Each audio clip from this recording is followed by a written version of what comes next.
Hello class, welcome. John Marston isn't here. This is the lecture for Wednesday, April 15th.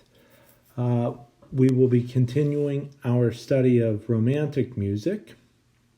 We had an introduction to it last class, and we talked specifically about Franz Schubert, but we gave an overview of what the music's like, how the style has changed, how it's become more dissonant, the orchestra is bigger. We're using, this is the era of the piano as opposed to the forte piano, so that instrument is now bigger and grander than before. Just as the forte piano was bigger than the harpsichord, this is the era of what we now know as the modern piano, and we'll hear some music by Chopin today. So just to clarify the syllabus, as it says here, Wednesday, April 15th, Hector Berlioz. But I'm also going to do Chopin today. The lectures have been a little short, and that's fine by me, and I'm assuming that's fine by you. My goal is to get the necessary information, the necessary information to you. So this one might be, well, we'll just see what it is, maybe 50 minutes. But in any case, we'll talk about both of these composers, and hopefully we won't get many news alerts popping in. We'll talk about both of these composers and wrap up romantic music today. And then on Friday, we will dive right into 20th century music and give an overview of that music before we move into the specific pieces. So, and talking about that, this is where we're going, okay? So this is the study guide for the third and final exam, which is on the last day of class, Monday, April 27. Right? It'll be here sooner than you think. So this will be modified, right? So this is not posted yet, but the third and final exam will be on the last two periods that we are studying. Romantic music, which we will finish today, music of the 19th century, and contemporary music, music of the 20th century. And when we get into that period, it is much more difficult, actually impossible, to quantify the whole period into one style. Okay, that's becoming more difficult to do. We were kind of able to do it with the Romantic period. But in the 20th century, there are many styles, and 21st century as we are in, there are many styles coexisting. So what we'll do is look at one composer per style. Not trying to get ahead of myself, but that ties into what we're doing here and how the third and final exam will be set up. Looking at each composer and knowing specific things, right? So Beethoven, classical composer, he also bridges classical to the Romantic period. And we talked about his use of motivic unity, so that might be expanded on a little bit, what I have listed there for Beethoven. But basically, as you could see, I'm just listing a few things under each composer, okay? Trying to make it clear and not overwhelming. What should you know about Schubert, for example, what we discussed in the last lecture? Well, know what period he's from. Know what piece we listened to, the Erlkönig, or sometimes Erlking it's pronounced. And the genre, know what that is. It's Lieder, which is just a German word for songs. And we talked about the form. That piece is through composed as opposed to strophic. And we talked about the text being by a poet, author of the period named Goethe. Here is Berlioz in the pieces that we will be talking about. The one piece we will be discussing and listening to, but the different characteristics that we will be talking about. with Berlioz today. Okay, so let's get right to it. Hector Berlioz, his dates are 1803 to 1869. He, like all of the composers, is greatly influenced by Beethoven. But we'll see his influence a little more specific in his Symphonie Fantastique. Remember Beethoven, we listened to a motive, da-da-da-dam, and we talked about how it was carried throughout the entire symphony.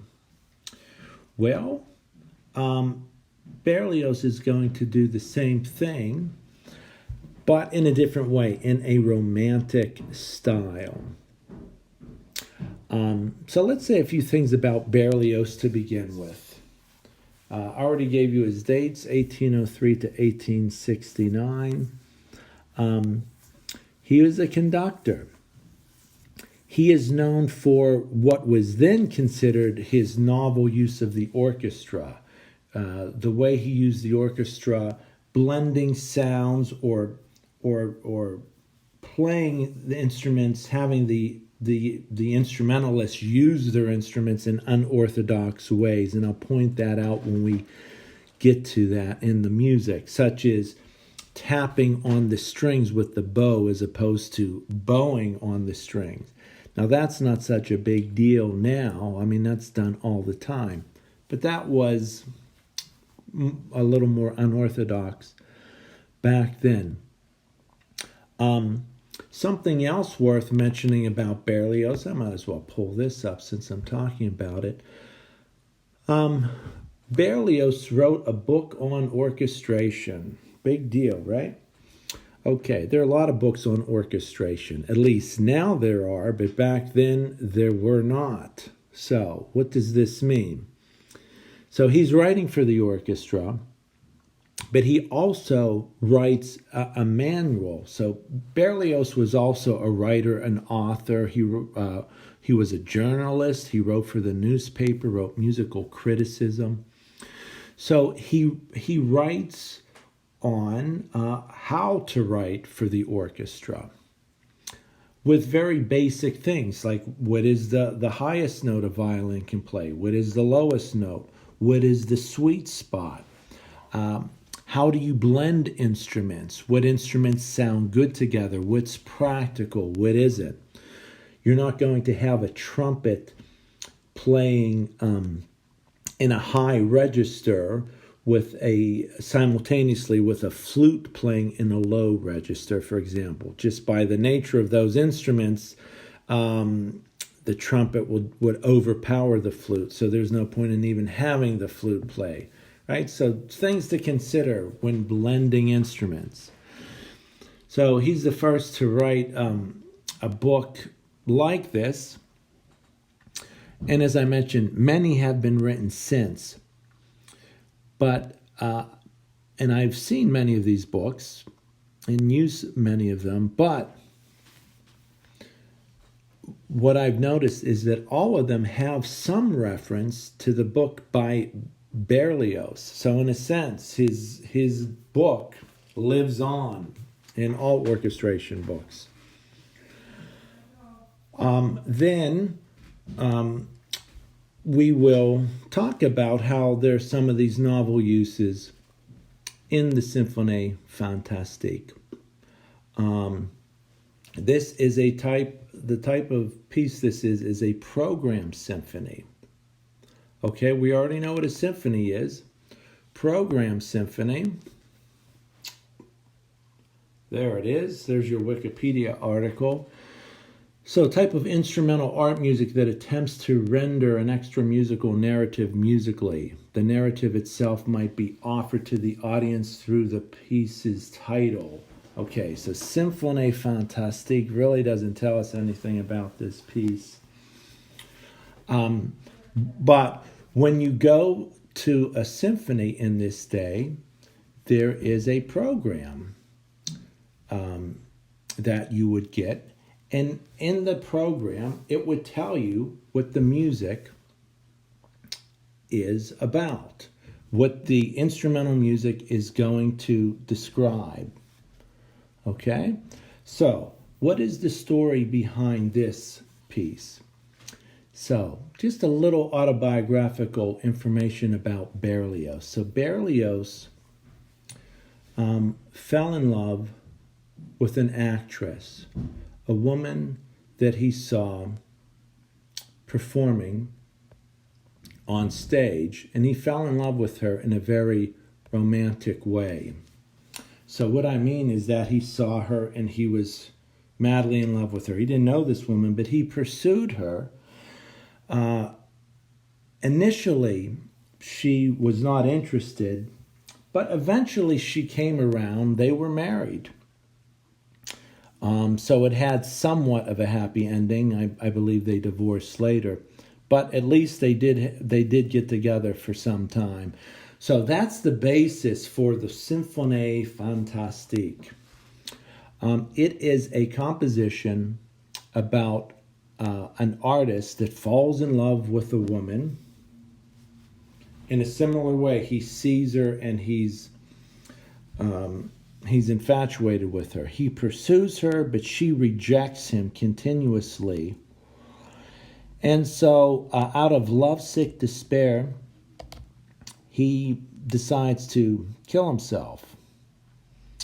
So he takes opium, which is just a drug to make you hallucinate. So that was a bad choice. And that's exactly what he does. So he hallucinates, and that is the basis for the story that we're about to hear.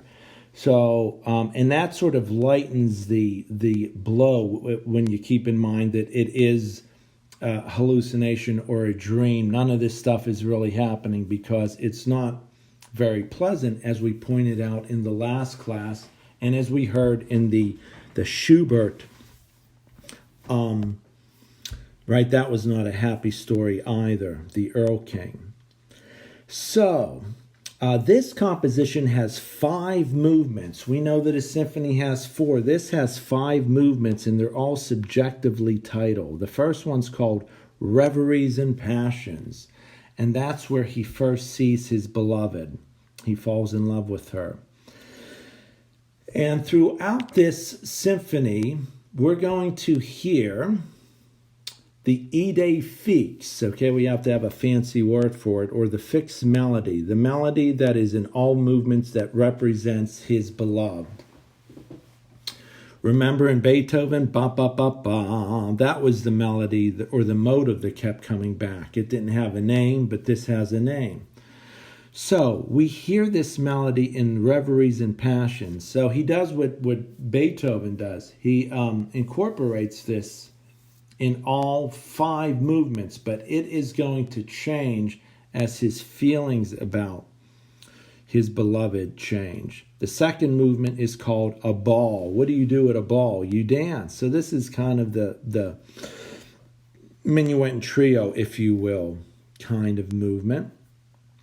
Third movement is called Scene in the Country. So you think about being in the country, relaxing, forgetting about problems. So this movement is more pastoral or lighter or more consonant sounding than some of the others, certainly what's to follow. Then things go south in a hurry. The fourth movement is called March to the Scaffold. So after being continuously rejected by his beloved, he dreams that he murders her. And he himself is taken to the scaffold to be executed. And that's what happens. At the end of the fourth movement, he's executed. And that fourth movement leads directly into the fifth movement, which is the one that we will listen to. The fifth movement, titled Dreams of a Witch's Sabbath. So in this movement, the scene is hell, right? He murdered someone, so he goes to hell for his crime, as he should. And in this fifth movement, we will hear some musical elements, right? This is the program symphony. We will hear the idée fixe, how it has changed. It will become more grotesque sounding. We'll hear the Dies Irae chant. Does that ring a bell?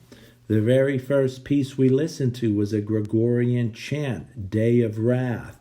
He quotes that chant, right? This is his Day of Wrath, right? So we will, and other romantic composers were infatuated with this melody. So we hear this popping up in a lot of romantic music. So we hear the Dies Irae chant. And I'll point that out when we hear it. Witch's Round Dance. That's another melody that we will listen for and hear. That's a melody that represents the witches that are dancing around him, mocking him. The idée fixe in this last movement is more grotesque sounding. It has changed dramatically from the first movement. Okay, so like I said, it's found in all 5 movements. We're not going to hear all 5, but I'd like to play the beginning of the first movement, or part of the first movement for you, where we hear the idée fixe. Okay.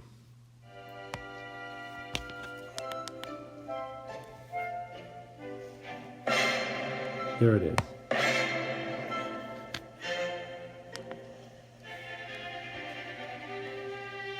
Right here, this is the fixed idea.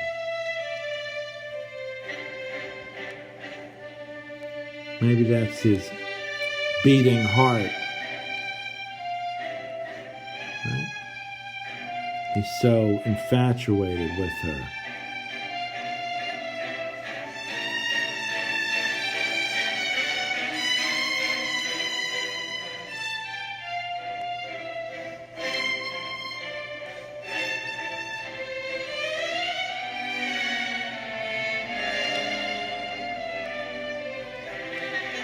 Okay. That's it. Okay, so now here it is in the 5th movement. See if I want to play the guitar but don't know where to begin? Musician is the best way to get started. The app listens to you. All right, I'm going to try to. I landed that pretty well. All right, there. All right. Now the melody I just played for you, here's how it is transformed in the 5th movement. So take my word for it, it's the same melody. The rhythm has changed. It's now being played in the high register of the clarinet, kind of squeaky and ugly sounding deliberately. Different rhythm, different harmony, different accompaniment. Same melody, but changing all those other elements.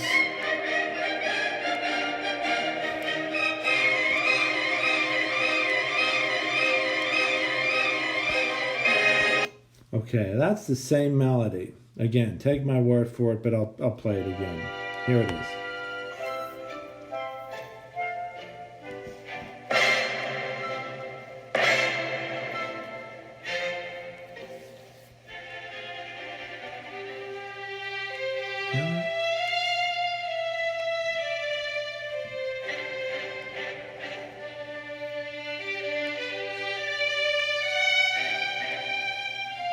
His beloved.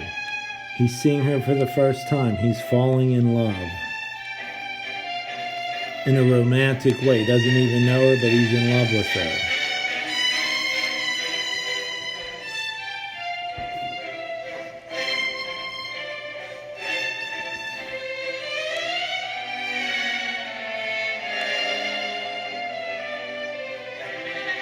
Okay, we get a 2nd and 3rd movement and a 4th. And it changes, and then we get the 5th. Let's see if I could grab it. Yeah, pretty good.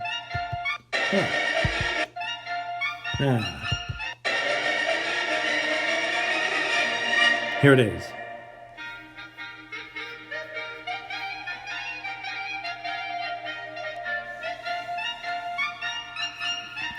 squeaky, ugly registered rather than the lush lower strings being bowed. Dance rhythm, gurgling instruments underneath for a kind of an ugly accompaniment, if you will, right?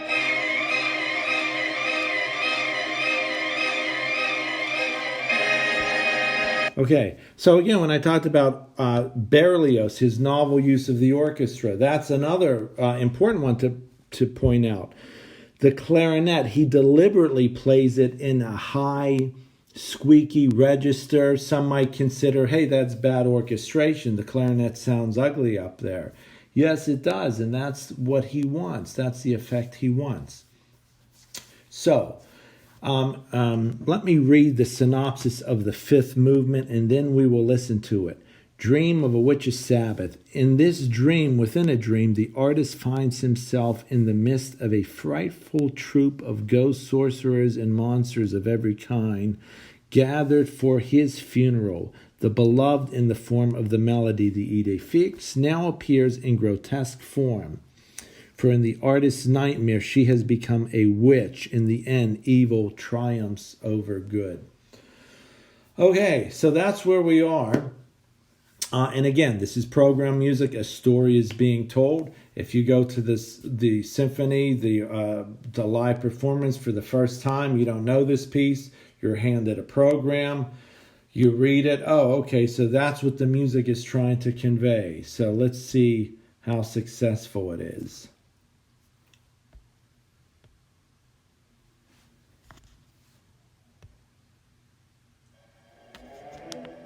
The drug-induced nightmares. I like this chart because it explains things along the way.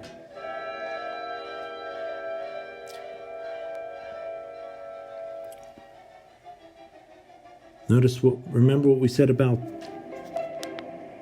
the orchestra in this period.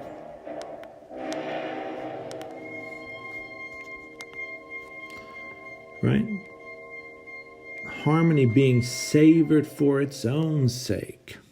There's no clear melody here. These are dissonant chords. We're setting up a mood. And of course, you have this link to click on and listen without my commentary, which I advise.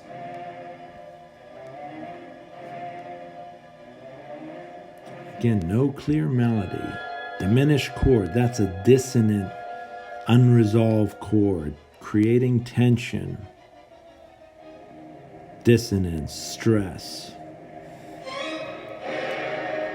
Almost 20th century in its style. That's referring to the music getting more abstract, as we will hear next class.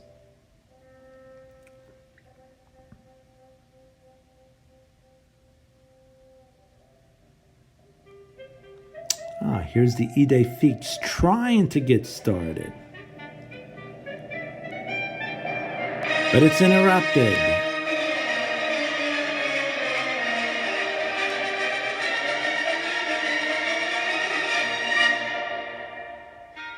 Here it is.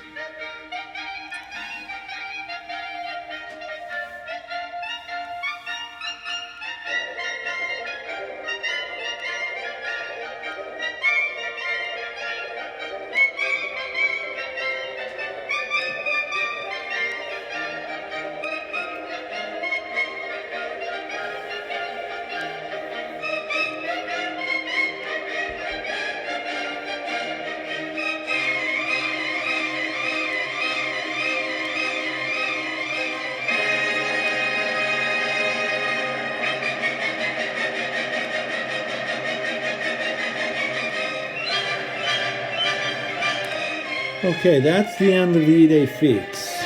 We'll hear snippets of it later. That will become the Witch's Round Dance. I'm going to pause it just for a second here. Okay, so we just heard the idée fixe. We'll hear the Witch's Round Dance. That's another melody we're listening for. And the Dies Irae chant. I'll point those out. Now, keep in mind, we talked about music in the classical period. Remember, the exposition, present the themes, then what comes? The development, fragment the themes, then the recapitulation, put the themes back together. Well, sometimes in the Romantic period, we get the fragmentation first. We're going to hear fragments of the Witch's Round Dance, but yet we haven't heard the Witch's Round Dance yet.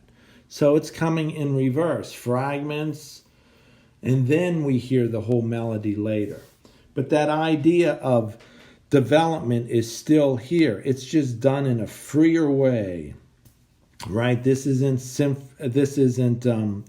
form, but this piece has a form, but the form is unique to this piece alone. Okay, so let's pick it up.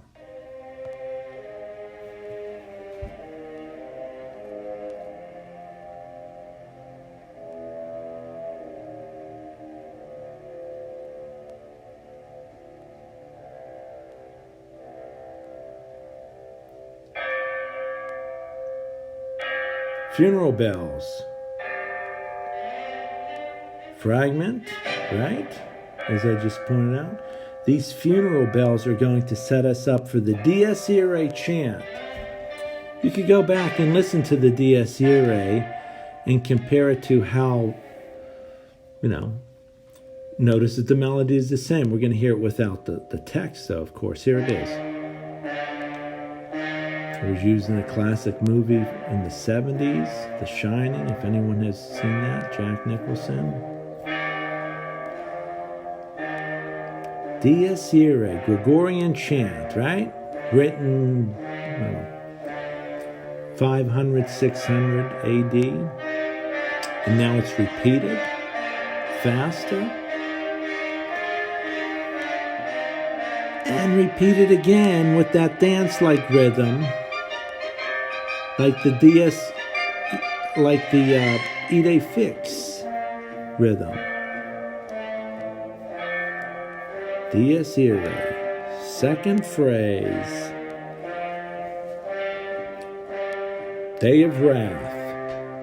Repeated faster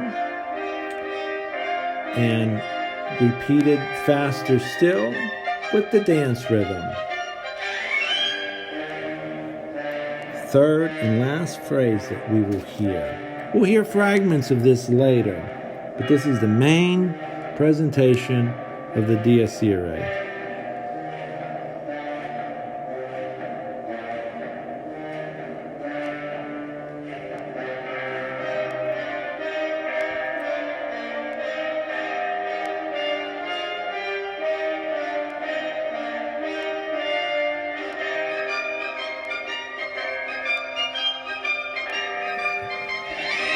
Okay, there it is. Now, here we go. Finally, Witch's Round Dance. I didn't mention this yet, but it will be presented in imitation, like a fugue, like we had in the Baroque period, okay? First element, as they call it. Imitated, da-da-da-da, right? Hear that? This is polyphonic. Imitated, third time, 3 parts now. Last time, 4th time. Witch's Round Dance.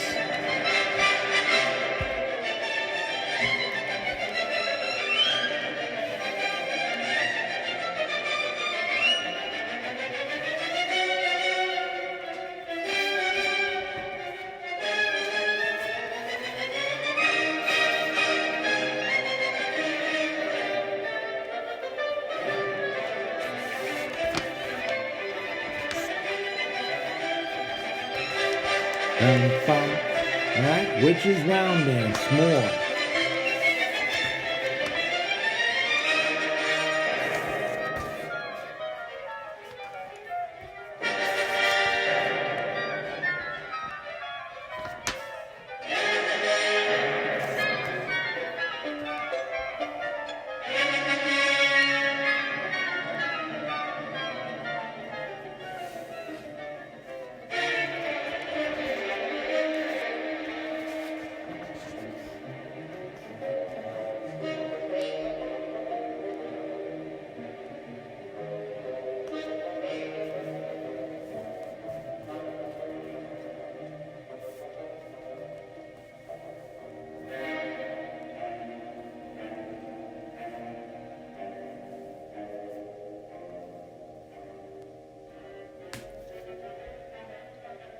which is round dance. And that's the dies irae. Okay, overlapping.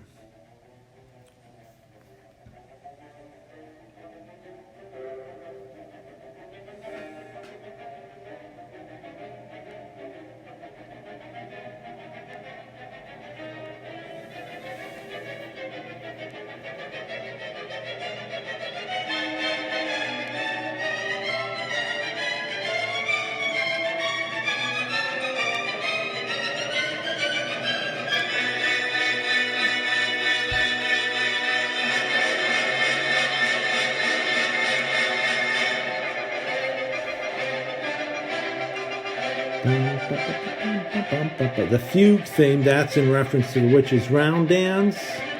Dies irae.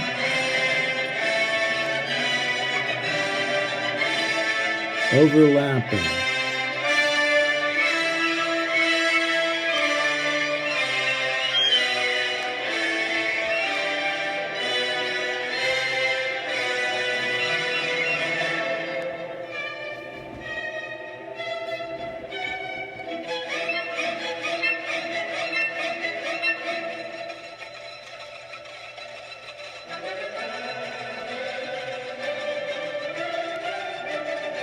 Okay, there's the tapping of the back of the bows on the strings, right?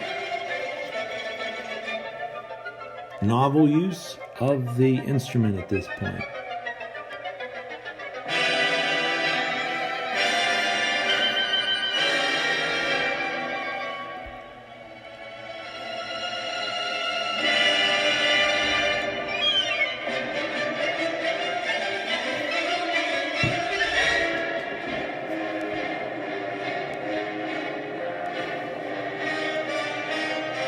Dies irae, huh? And everything just comes together. Why ends it in C major, I don't know. Such a dark story. Seems like it should end in minor, but it doesn't.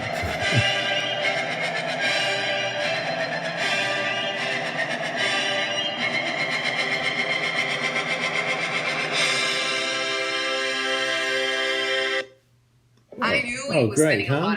Cut us off with a commercial? How do you like that? Okay, but we were at the end of the piece. So I am at the piano. Let's get it to the end. I was doubtful he could get that far now. That's a weird place to put a commercial. Okay. All right, so Berlioz, Symphonie Fantastique, fifth movement, Dreams of a Witch's Sabbath. Okay, whoa, there's our next piece, but let's not get there just yet. Hold on. Okay, we're getting to that. All right, so Berlioz. What did we say? Romantic composer, Symphonie Fantastique. The genre is program symphony. It has a story. We talked about the story, right? He falls in love with a woman. She rejects him. He takes opium but doesn't die. He hallucinates. He dreams that he murders her. Her melody is represented throughout all five movements, and it is transforming little by little until it sounds grotesque and ugly in the fifth movement as opposed to lush and beautiful as we heard it in the first. The Dies Irae chant, Gregorian chant, he uses that. He and so many composers of this period are infatuated with the more macabre sounds in that chant in particular from the medieval period. Witch's Round Dance, another melody we pointed out. Wrote a book on orchestration, uses the orchestra in novel ways. The squeaky clarinet, the tapping of the bow on the strings. One other thing I'd like to mention, and then we'll move on. Berlioz knew all of Beethoven's 9 symphonies very well. Okay, so big deal, right?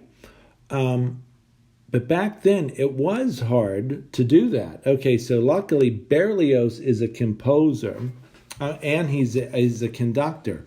So he's able to perform Beethoven's symphonies. He's able to rent the scores as you would need to do because someone would own the copyrights. And he would have orchestras perform them, and he would study those scores. Back then, it was much harder to do. Today, not so difficult, right? Everything is online now. You could hear and see the world's greatest orchestras as we're doing for free on YouTube. There's a site where you can access great music that's in the public domain, like all of Beethoven's 9 symphonies. So it's easy to have access to this now. It wasn't so easy back then. But Berlioz made it a point to study these scores and Beethoven's music thoroughly. And this is an example of large, massive romantic music, big orchestral music, demonstrates the dissonant sounds. Where last class we listened to Schubert's Earl King, you see it there, right above that. That was a piece for piano and voice, smaller ensemble. Well, we're going to listen to one more piece by Chopin.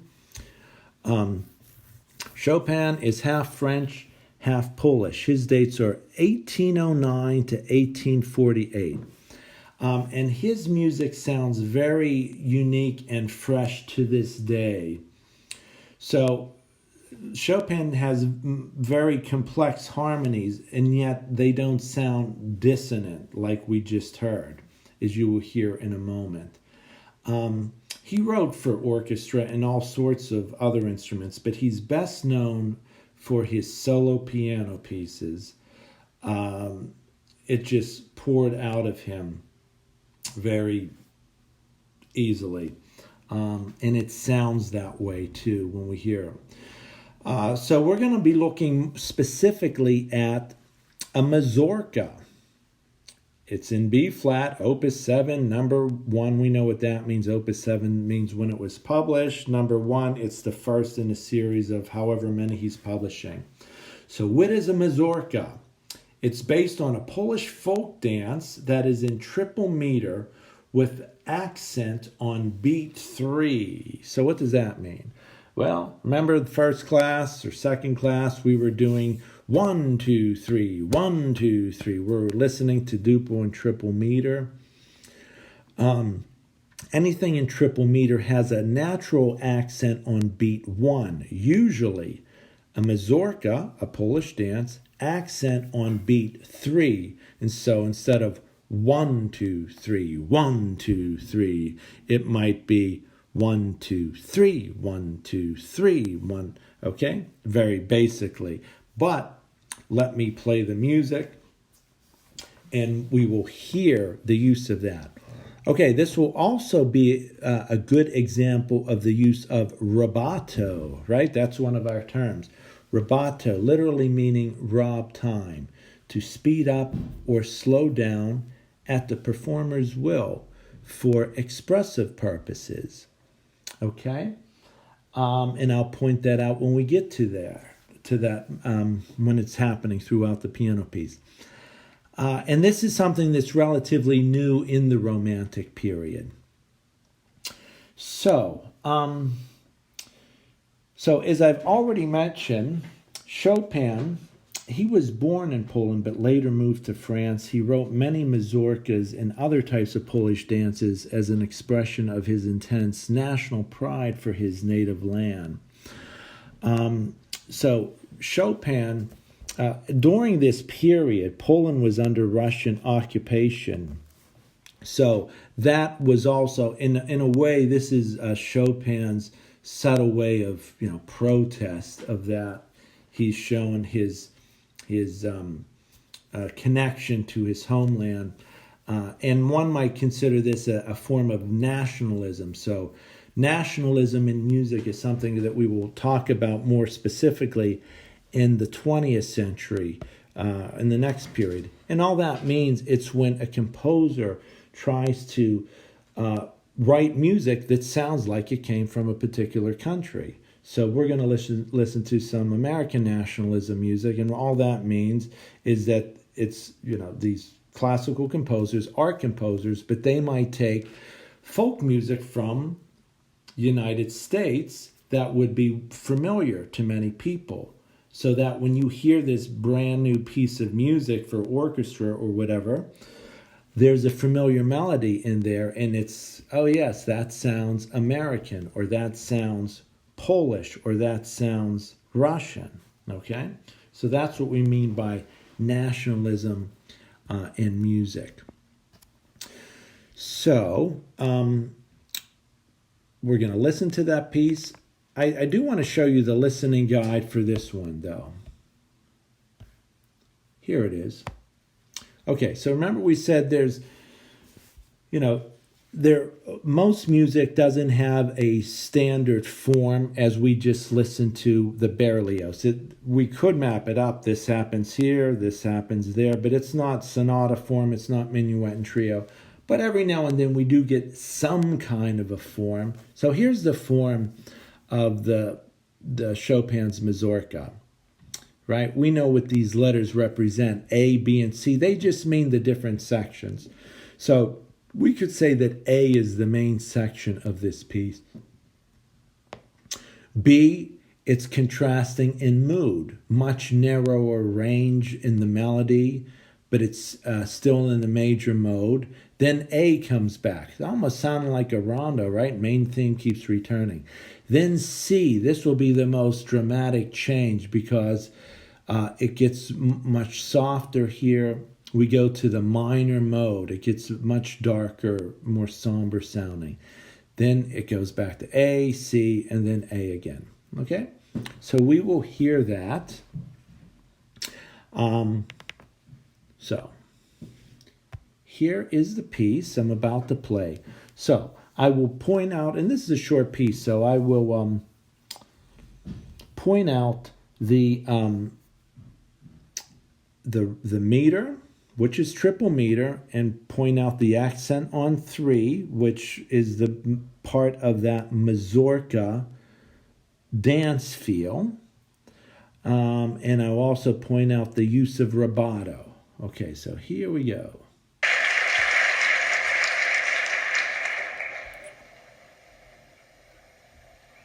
2, 3, 1, 2, 3, 1, 2, 3, 1, 2, 3, 1, 2, 3, 1, 2, 3, 1, 2, 3, 1, 2, 3, 1, 2, 3, 1, 2. Okay, so what am I doing? I sound like a crazy person here, right? Okay, so I'm counting in 3, but notice I'm speeding up and slowing down because that's what the music's doing.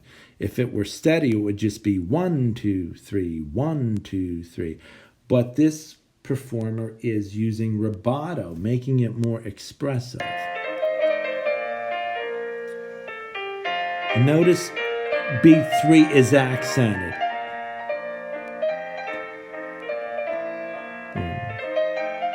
2, 3, 1, 2, 3, 1, 2, 3, 1.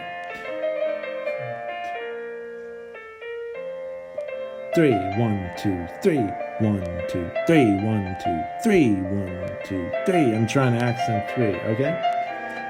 Rubato, triple meter, accent on 3. And sometimes 2. 2, 3, 1, 2, 3, but not on 1. Back to the B section.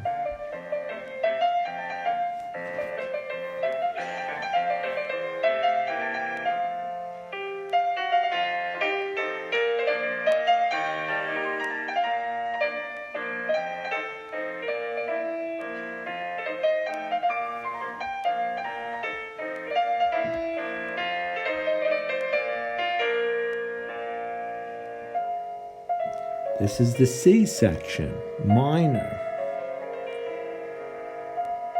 Still triple meter.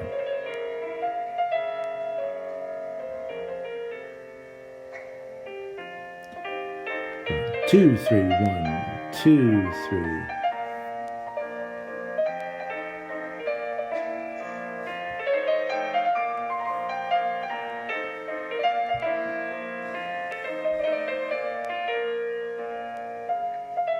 Back to the C section.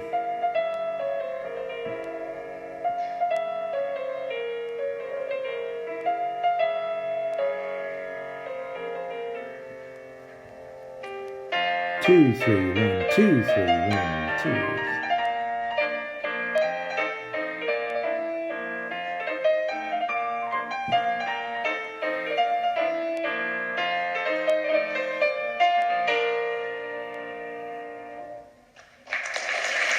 Yeah, huh? There it is. Okay, so mazurka. Let me pull that up. So here it is, mazurkas. Okay, traditional Polish dance. Then you get some examples over there. Talks about the accent being on 3, but what this doesn't talk about, and that's what I've been emphasizing, but sometimes it can be on 2. In this piece, the more I listen to it, I'm hearing that as well. So triple meter with accent on beat 2. Look at this. I'm going to change it right in front of you. 2 or 3. Okay? But not 1 as most things in triple meter are. Okay? That's such a short piece. I just want to hear a little bit more of that again.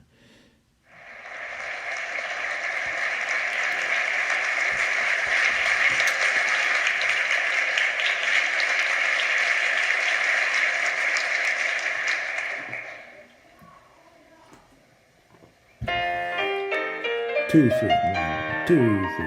So rubato, triple meter, 2. Yeah, this A section is really focusing more on the 2 accent, but not the 1. Okay?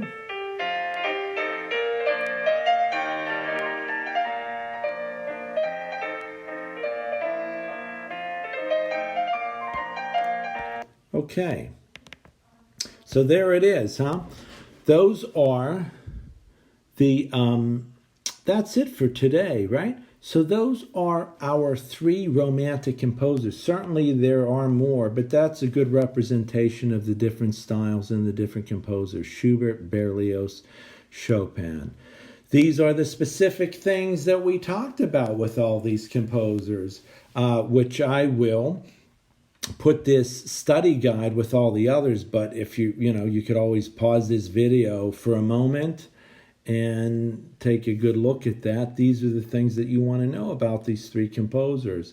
And then when we get into the 20th century, Debussy, look what we'll say about him, Stravinsky, Schoenberg, Copland, Still, Reich. Those are our composers that are coming up. So that's it for now. I will see you on Friday to start the 20th century period. Okay. See you then. Stay safe.